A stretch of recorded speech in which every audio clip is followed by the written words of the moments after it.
fin de la grève du traversier Sorel-Tracy et de Saint-Ignace de Loyola.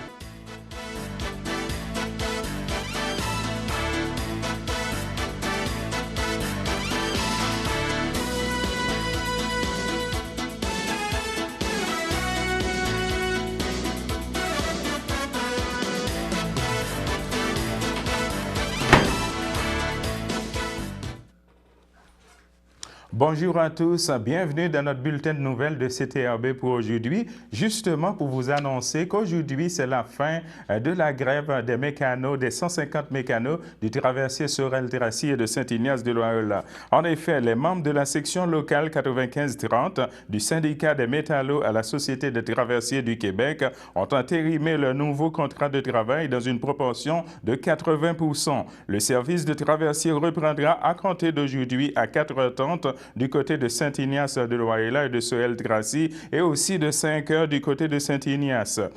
Donc, à cet effet, la Société des traversiers du Québec déclare « Nous nous excusons des inconvénients qu'un tel événement ait pu vous causer à nouveau et nous vous remercions sincèrement de votre patience. » Justement, concernant la fin de la grève du traversier à Saint-Ignace de Loyola et de Sorel-Tracy, j'ai été sur les lieux, j'ai fait un petit vox pop pour CTRB. En voici un extrait. Ici Jean-Louis pour CTRB. Alors, je sais que c'est aujourd'hui, c'est la reprise des services du traversier sur le ponton de Saint-Ignace Sorel-Tracy.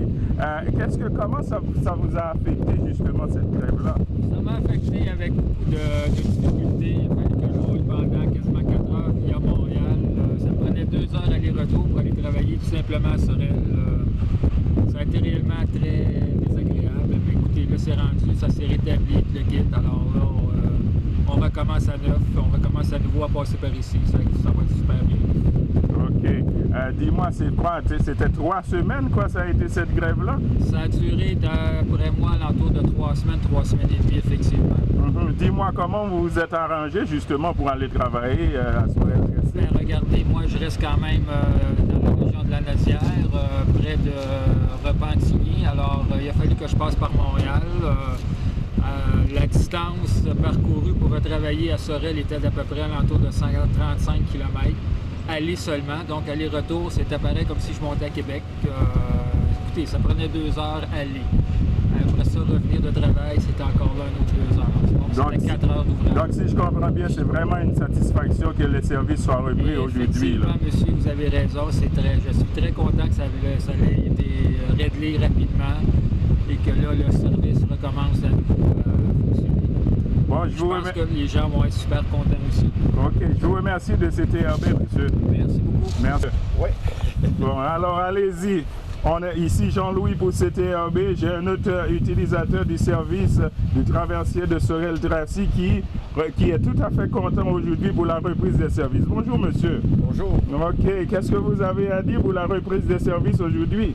Je suis content pour la reprise des services, mais je trouve aussi qu'il y a eu un gros manque de la part du syndicat qui a été très malicieux en faisant en sorte de ne pas nous donner un service, au moins 2 bateaux pour les piétonniers du matin, un bateau le matin, un bateau le soir. Beaucoup de gens ont risqué en traversant en chaloupe, dont moi, personnellement, je l'ai fait à tous les jours, à traverser avec un petit bateau, ce qui était très froid et très dangereux. Alors, je reproche ça au service du bateau. OK. Donc, qu'est-ce que vous aimeriez leur dire pour que ça ne reprenne pas une prochaine fois une telle calamité, quoi? Qu'ils soient plus conscients qu'ils n'ont pas fait de tort au gouvernement, ils ont fait de tort à d'autres employés, pareil comme eux, qu'eux aussi ont besoin de travailler. Alors, je pense qu'ils ont fait plus de tort à des gens comme eux qu'au gouvernement. Je vous remercie de CTRB, monsieur. Merci. Merci, sir.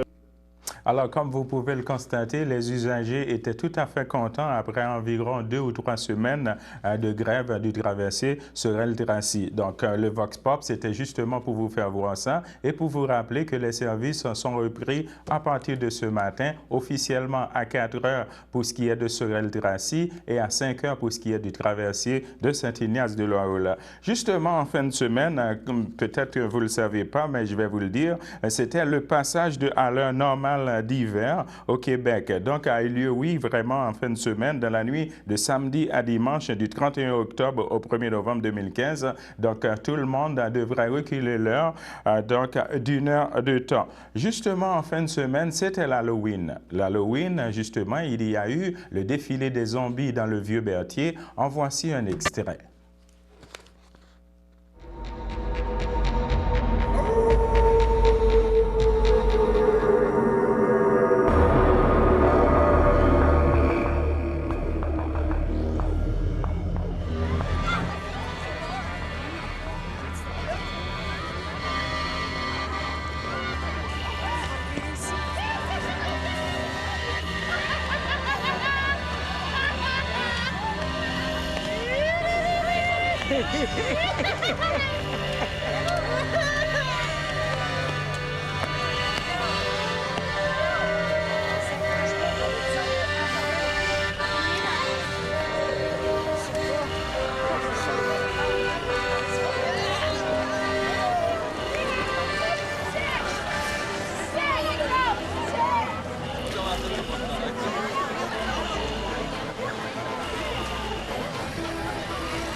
C'était le défilé des zombies dans les rues de Berthier, plus précisément sur la place du Vieux-Berthier. Justement, on va rester dans le cadre de l'Halloween pour vous dire qu'on a reçu un petit communiqué du complexe de la Grosse Bertha pour vous dire qu'encore ce matin, je suis bien impressionné par la belle soirée d'Halloween hier. Le bal était super. Merci à Energy Form pour le magnifique show. Merci aux dépanneurs Formule 1.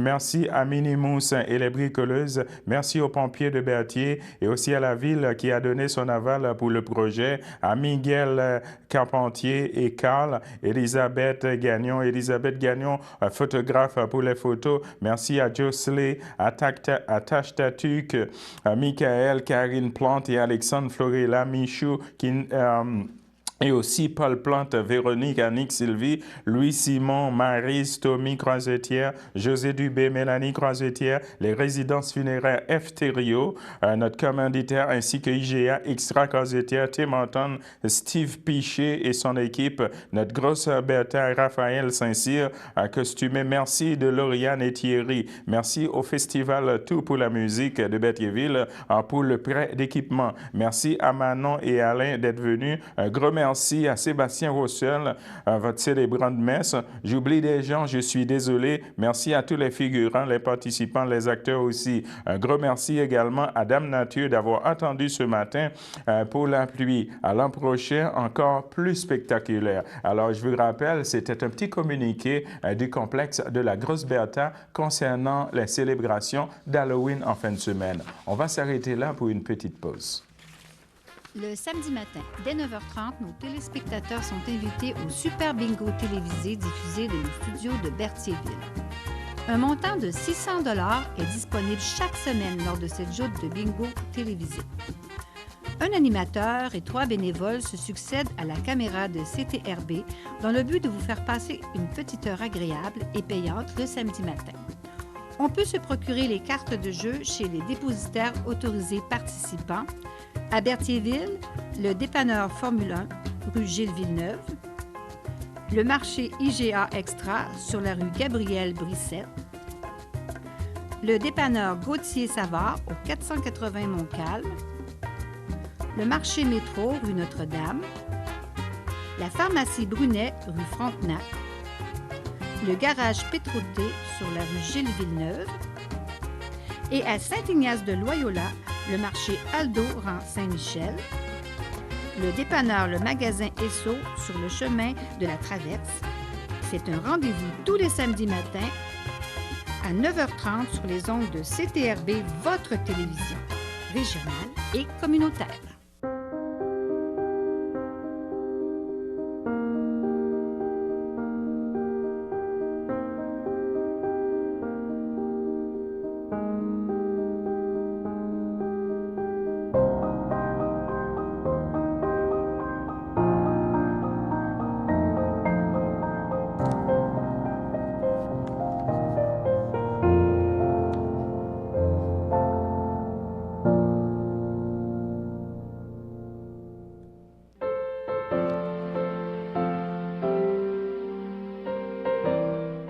De retour, mesdames et messieurs, pour les anniversaires, justement pour vous dire que l'âge d'or de l'île du Pas souhaite un joyeux anniversaire à M. Normand en Coulombe. L'équipe du Centre d'action bénévolat de Daudegré souhaite également bonne fête à Mme Simone Racine de Saint-Barthélemy et aussi la FADOC de l'île du Pas souhaite également bonne fête à Mme Janice Guertin et aussi à M. Pierre Benoît. Ça, c'était pour les anniversaires. Et bien maintenant, je vais vous donner le nom des gagnants du bingo de CTRB pour la fin de semaine. Pour vous dire que la grande gagnante est Mme Carmen Brunel et aussi M. Yvon Fafard. Alors, mesdames et messieurs, je vais passer à autre chose pour vous parler. Si je vous dirais que 66%, si je vous dirais, par exemple, que la Naudière est classée au 6e rang des 18 régions administratives du Québec pour son nombre de gens âgés de 65 ans et plus. Eh bien oui, c'est ce qui a été révélé au forum à l'Anodroit pour les aînés que j'ai assisté hier. En voici un extrait de vidéo. Mesdames, Messieurs les conseillers et conseillères municipaux, Mesdames, Messieurs les représentants désignés de votre municipalité, M. Denis Bourque, de l'Université du Québec en Outaouais, M. Pierre-Luc Belrose, attaché politique de Mme Lise Thériault, ministre responsable de la région. Mesdames, Messieurs, bonjour. J'ai une primeur aujourd'hui. Selon les données consultées un peu partout, les aînés vieillissent et prolifèrent. Dans la région Lanaudière, dans la province et dans le plus beau pays. J'ai quelques données à vous soumettre pour soutenir ce que je viens d'affirmer. Entre 2011 et 2036, la population du Québec continuera de croître de 17,3 %. On estime toutefois que le nombre de personnes de 65 ans et plus surpassera celui des moins de 20 ans à compter de 2023 au Québec. 2023, ça c'est demain. Dans une centaine de dodos, mais on est rendu là. En 2036, le rapport aîné des 65 ans et plus avec les jeunes de moins de 20 ans sera de 127 aînés pour 100 jeunes. Et on nous dit également que l'Organisation mondiale de la santé s'attend à ce que d'ici 2050, la population mondiale âgée de 60 ans et plus atteindra 2 milliards de personnes contre 900 millions en 2015.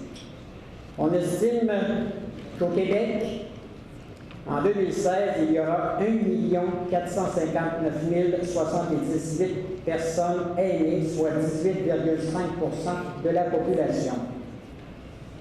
Les économistes ont commencé à parler d'économie âgée au lieu de parler d'économie jeune.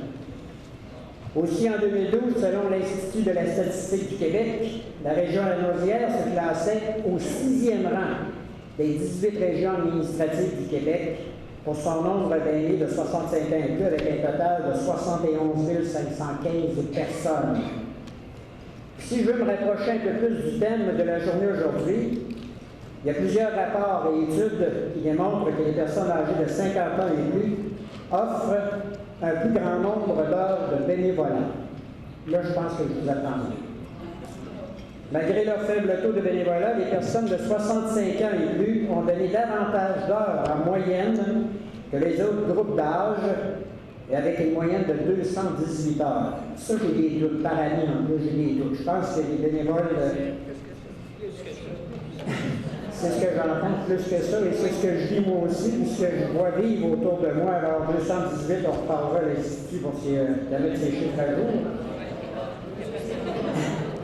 L'Institut dit également que les personnes de 55 ans et plus se sont impliquées bénévolement dans des organismes culturels, de loisirs et dans les services sociaux. Et 70% des aînés font du bénévolat pour contribuer à leur communauté ou pour mettre à profit leurs compétences et leur expérience. Toutes ces données, je voulais vous les fournir ce matin, vous les présenter, pour vous montrer l'importance de la tenue d'une journée comme aujourd'hui. Il me fait plaisir, mesdames et messieurs, de vous souhaiter la bienvenue à ce forum Lanaudois pour Aînés en action.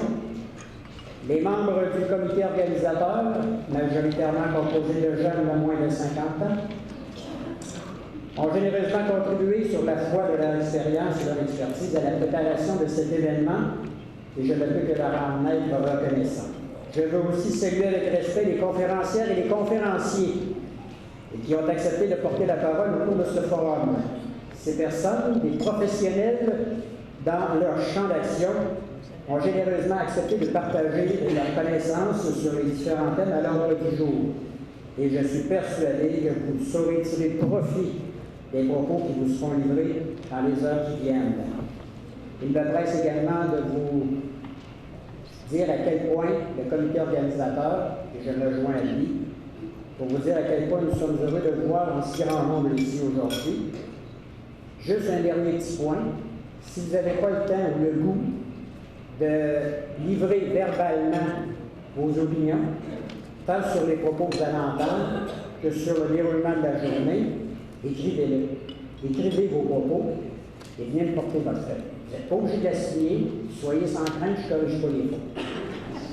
Alors, mesdames, messieurs, je vous souhaite une très belle journée Et j'espère que vous allez tirer profit de tout ce que vous allez entendre entre vous et avec les conférences.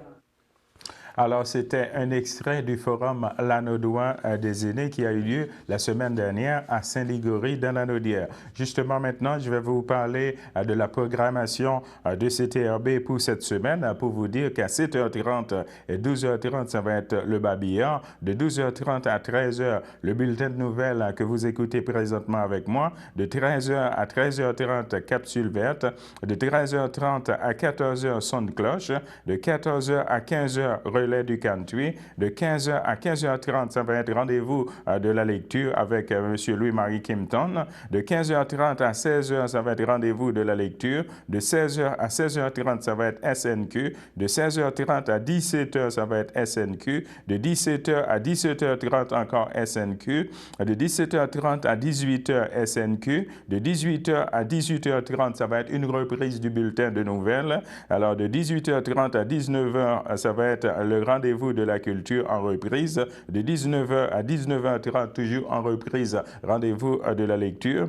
De 19h30 à 20h, ça va être une reprise de SNQ. De 20h à 20h30, ça va être encore une reprise de SNQ. De 20h30 à 21h, encore SNQ. De 21h à 21h30, ça va être une reprise de SNQ. De 21h30 à 22h, ça va être l'émission Focus de Tré que j'anime ici à CTRB.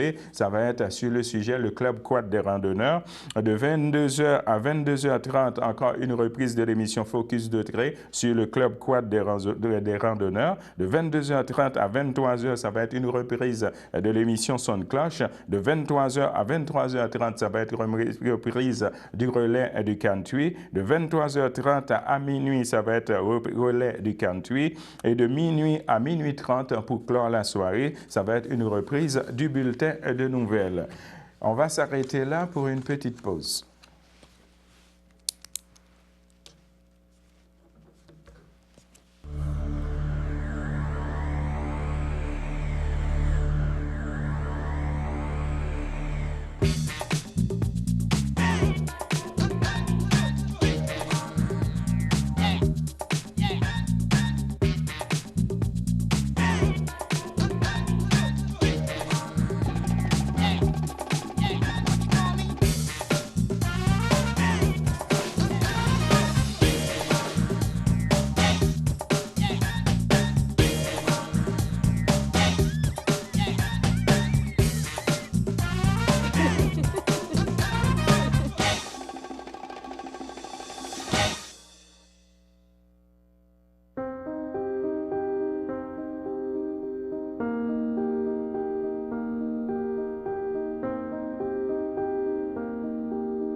Alors pour aujourd'hui, on n'a pas d'avis de décès, mesdames et messieurs. Eh bien, je vais vous lire autre chose pour vous parler des écrits des Forges à l'église de l'île du Pas.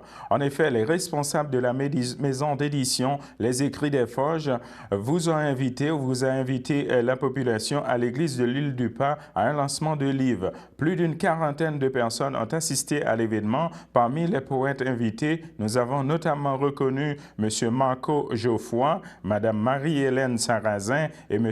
Réal Chevrette. Ces poètes résident dans la Naudière. Mme Delphine Lefebvre, directrice administrative de cette maison d'édition, était très heureuse de cette initiative qui a permis de faire connaître de nouveaux poètes et de faire mieux apprécier la poésie en général. Plusieurs livres ont été vendus lors de cette soirée des plus réussis. Une demi-douzaine de poètes ont lu leur œuvre devant un auditoire conquis. Il se pourrait bien que cet événement se reproduise à l'église l'église de l'île du Pas. Madame Lefebvre en a exprimé l'intention de renouveler l'expérience. Alors, c'était un petit communiqué de Louis-Marie Kimpton. Vous pouvez toujours communiquer avec lui au 450-836-6996.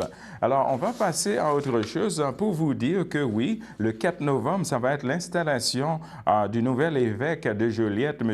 Raymond Poisson. En effet, la célébration de l'installation du nouvel évêque, Monseigneur Raymond Poisson, se déroulera le 4 novembre prochain à la cathédrale de Joliette dès 19h30. La population est invitée à vivre un pan de l'histoire de l'église de Joliette en accueillant le 6e évêque du diocèse lors de cette soirée. La célébration sera présidée par Monseigneur Christian Lépine, archevêque métropolitain de Montréal, en présence de Monseigneur Luigi Bonazzi, annonce apostolique au Canada, de nombreux autres évêques, dont le cardinal Cyprien Lacroix de Québec et prêtre du diocèse et des diocèses environnants, y participeront également.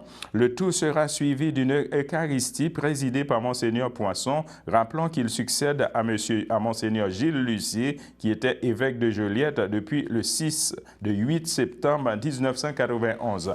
Justement, parlant de Monseigneur Poisson, le nouvel évêque de Joliette, alors je vais vous parler un petit peu de son parcours.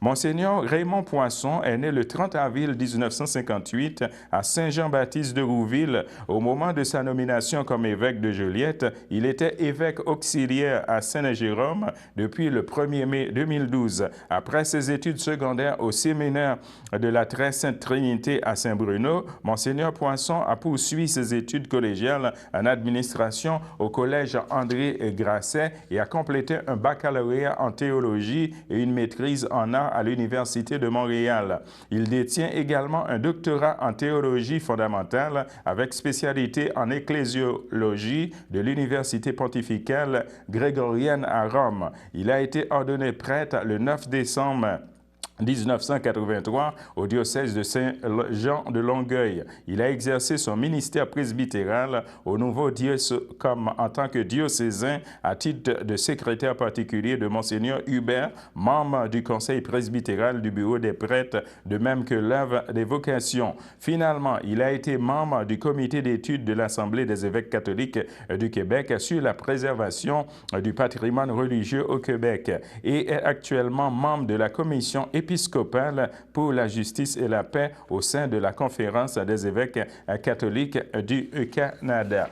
On va passer justement à la météo pour vous dire que oui, on a actuellement quelques nuages avec un maximum de 9 degrés Celsius et un temps ressenti de 6 degrés Celsius. Pour ce qui est de lundi dans l'après-midi, on va avoir un ciel variable avec un maximum de 11 degrés Celsius et un temps ressenti de 10 degrés Celsius et une probabilité de pluie de 20%. Pour ce qui est de lundi dans la soirée, on va avoir des risques d'averses avec un maximum de 7 degrés Celsius et un temps ressenti de 6 degrés Celsius et une probabilité de pluie de 40%. Pour ce qui est de la nuit de lundi à mardi, on va avoir un ciel nuageux avec averses et un maximum de 5 degrés et un temps ressenti de 3 degrés et une probabilité de pluie de 60%. Pour ce qui est de mardi dans la matinée, on va avoir des risques d'averses avec un maximum de 6 degrés Celsius et un temps ressenti de 4 degrés Celsius et une probabilité de pluie de 40%. Alors, mesdames et messieurs, c'est ce qui complète notre bulletin de nouvelles pour CTRB aujourd'hui. Je vous donne rendez-vous demain midi à la même heure. Bonne journée à vous sur notre antenne. Merci.